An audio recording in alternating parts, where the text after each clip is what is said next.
विशाल सेना के साथ कुरुक्षेत्र के पास डेरा डाला। उसने सोचा था कि वो उस बालक को कुचल देगा। युद्ध के मैदान में तारकासुर हाथी जैसा विशाल और कार्तिकेय एक छोटे जुगनू जैसे लग रहे थे। तारकासुर ने गरजते हुए कहा, जाओ बालक, जाकर अपनी माँ की गोद में खेलो, युद्ध वीरों का काम है। लेकिन कार्तिकेय ने कोई उत्तर नहीं दिया। उन्होंने बस अपना शक्ति अस्त्र उठाया। उस क्षण तारकासुर ने उस बालक की आंखों में देखा। वहां भोलापन नहीं था, वहां साक्षात महाकाल की प्रलय अग्नि थी। इससे पहले कि तारकासुर अपनी गदा उठा पाता, कार्तिकेय का शक्ति अस्त्र बिजली की गति से निकला और तारकासुर की छाती को चीरता हुआ पार निकल गया। वो पहाड़ जैसा असुर, जिसे वरदान का अहंकार था, एक ही प्रहार में धरती पर आ गिरा। उसके गिरते ही पृथ्वी कांप उठी। उसका रक्त नदियों की तरह बहने लगा। रणभूमि में तारकासुर का विशाल शव पड़ा था। वो असुर जिसने तीनों लोगों को अपनी मुट्ठी में कर रखा था। देवताओं की सेना में जश्न का माहौल था। भगवान कार्तिकेय की जय जयकार से आकाश गूंज रहा था। युद्ध समाप्त हुआ। देवता फूलों की वर्षा कर रहे थे, गंधर्व गीत गा रहे थे।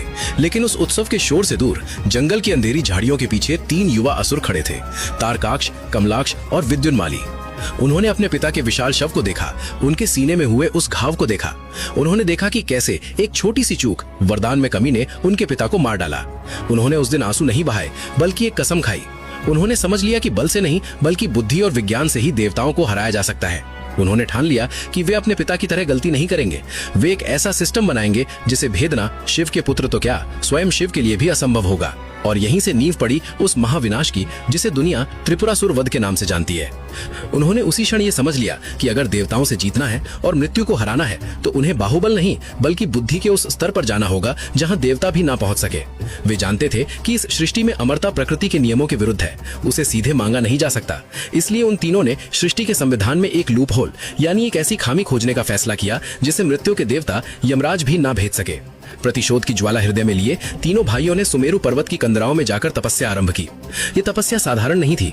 वे केवल ओम का जाप नहीं कर रहे थे, बल्कि वे अपने शरीर को एक ऐसे यंत्र में बदल रहे थे जो ब्रह्मांडीय ऊर्जा को सोख सके। हजारों वर्ष बीत गए, वे बिना अन्न जल के स्थिर रहे। ये हठ योग इतना भयानक था कि उनके शरीरों का तापमान सामान्य जैविक सीमा को पार कर गया। उनके भीतर जमा हो रही ऊर्जा अब ताप बनकर बाहर निकलने लगी। ये आग नहीं थी, ये एक तरह की अदृश्य विकिरण थी जिसने सुमेरु पर्वत की बर्फ को पिघलाना शुरू कर दिया।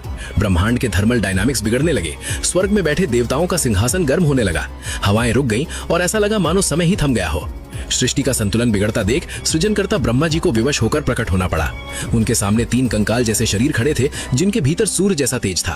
ब्रह्मा जी ने कहा, आंखें खोलो पुत्रो, तुम्हारी तपस्या ने मुझे विवश कर दिया है। मांगो, क्या वरदान चाहिए।